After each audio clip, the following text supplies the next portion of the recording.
મોરબીના રવાપર ગુંડલા રોડ પર આવેલી ન્યૂ એરા ગ્લોબલ સ્કૂલમાં ગત તારીખ 15ના રોજ કેટલાક વિદ્યાર્થીઓ સ્વિમિંગ પુલમાં સ્વિમિંગ કરી રહ્યા હતા। આ દરમિયાન પ્રીત ફળદુ નામનો બાળક અચાનક સ્વિમિંગ પુલમાં ગરકાવ થઈ ગયો હતો અને પાણીમાં ડૂબી જવાથી તેનું મોત થયું હતું। આ બનાવને આજે 3 દિવસ બાદ મૃતકના વાલીઓ સ્કૂલમાં આવ્યા હતા અને શાળા સંચાલકો ઉપર ગંભીર આક્ષેપો કર્યા હતા। તેઓએ જણાવ્યું હતું કે બાળકો જ્યારે સ્વિમિંગ કરી રહ્યા હતા ત્યારે એક પણ સ્ટાફ ત્યાં હાજર ન હતો, તેમજ બાળકોને કોઈપણ પ્રકારની સેફટી આપ્યા વગર તેઓને સ્વિમિંગ પુલમાં પણ કેમ ઉતરવામાં આવ્યા, બાળકને લાઈફ જેકેટ વિના સ્વિમિંગ પુલમાં કેમ ઉતરવામાં આવ્યો અને બનાવ વખતે કોચ તેમજ અન્ય સ્ટાફ ક્યાં હાજર હતો તેવું પણ વાલીઓએ સવાલો કર્યા હતા અને શાળા સંચાલકો અને સ્ટાફનો જાહેરમાં ઉધરો લીધો હતો। અત્યારે અમે એટલું જ કહીશું, અમે હંમેશા કોઓપરેશનમાં રહ્યા છીએ। ડે 1 સેકન્ડ 1 થી જ્યારે કંઈ પણ થયું અમે અમારા બનતા બધા પ્રયત્નો કર્યા। બાળકને હોસ્પિટલ લઈ ગયા, 108ને કોલ કર્યો, પોલીસને તરત જાણ કરી, પોલીસને બધા જ સીસીટીવી ફૂટેજ આપ્યા। વાલીઓ સાથે કોઓપરેશનમાં છીએ અમે। કોઈ પણ વસ્તુમાં નોન કોઓપરેશન કે છુપાવવા નથી માંગતા। તપાસ પૂરી થાય ત્યારે જે સામે આવશે સ્વીકારવા અમે તૈયાર છીએ। સાહેબ, એમનું ઘર ત્યાં શાહપુર હોવાથી અમે અત્યારે ત્યાં નથી જઈ શક્યા, પણ અમે ઓલરેડી એમના સગાવાલા મારફત વાત કરી તમે ક્યારે આવી અમને જણાવો, અમે બધા જવા તૈયાર હતા। ટાઈમ માગવાની વાત નથી, પણ કોઈ પણ વસ્તુના નિષ્પક્ષ જવાબ માટે અમને બધી વસ્તુ સામે તપાસ તો પૂરી થઈને સામે આવવા દો, કારણ કે આમાં ઘણા બધી એવી વસ્તુ છે જે અમને હજી નથી ખબર। હા, કારણ કે ત્યાં એકદમ બાજુમાં બાળકો હતા, કોચ બી દોડીને ગયા, એ બી સીસીટીવી ફૂટેજમાં ક્લિયર દેખાય છે। સર, એ લોકોનું વતન શાહપુર છે। મેં એમના સગાવાલાનો કોન્ટેક્ટ કર્યો ત્યાં જવા માટે, રાઈટ। એમને કહ્યું અત્યારે ના આવો, પરિવાર બહુ દુઃખમાં છે, તમે થોડા દિવસ પછી આવજો। પરિવારજનોનો સંપર્ક કર્યો તો એમને કહ્યું થોડા દિવસ પછી આવજો, એટલે અમે એમની સાથે જ વાત કરતા ક્યારે આવી। સાહેબ, હું કોચ ઉપર ઢોળી નથી રહ્યો, એમને એવું કર્યું છું કે તમારી જો ભૂલ હોય તો સ્વીકારી લો। નહીં સાહેબ, તમે સ્પષ્ટપણે કહી રહ્યા છો કે તમે ભૂલ સ્વીકારી લ્યો।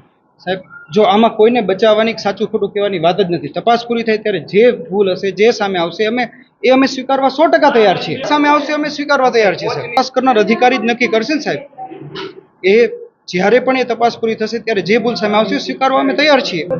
પરેશભાઈ ફળદુ, પ્રીતભાઈ ફળદુ છે, એ મારા ભાઈનો દીકરો, અને દુઃખદ અવસાન થયું છે સ્કૂલમાં।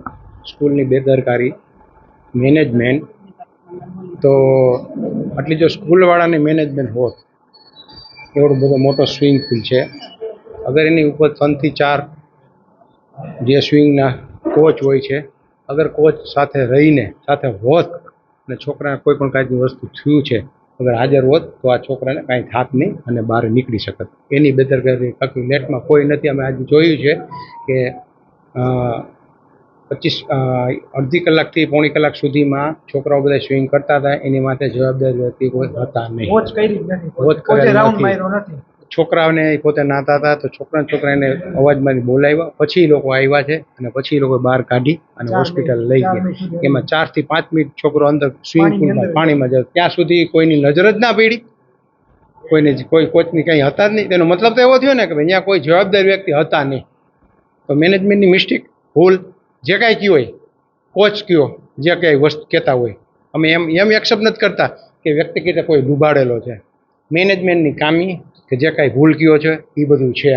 અમે એટલું જ ઈચ્છીએ છીએ કે અમારા છોકરાને ન્યાય મળે અને આગળ જતાં ભવિષ્યમાં ક્યારેય બીજા વાલીના છોકરાઓને ક્યારે આ બનાવ ના બને, અમારી એવી ઈચ્છા છે। કાર્યવાહી, સખત કાર્યવાહી થવી જ જોઈએ ને, સ્કૂલવાળા એક્શન લેવો જોઈએ, આગ્રહ થવો વધવું જોઈએ। ક્યાં શું છે નથી, એ લોકો અમારે કોઈ બેસણામાં અથવા કોઈ સ્મશાન યાત્રામાં અહીંથી અમે આજ સૌરાષ્ટ્ર, અમારું ગામ છે શાહપુર, જુનાગઢ જિલ્લાનું શાહપુર સોરઠ, ત્યાં આ લોકો હજી કોઈ આવ્યા પણ નથી અને કોઈ દિલાસો પણ નથી આપેલો। એટલું અમે દુઃખ છે કે ભાઈ લોકો કોઈ કાંઈ નથી કરતા। આમાં સખત કાર્યવાહી કરી અને અમારે એના મમ્મી પપ્પાને ન્યાય મળે અને આગળ એને અમારા બાળકને શાંતિ મળે એવી અમે પ્રાર્થના કરી છે।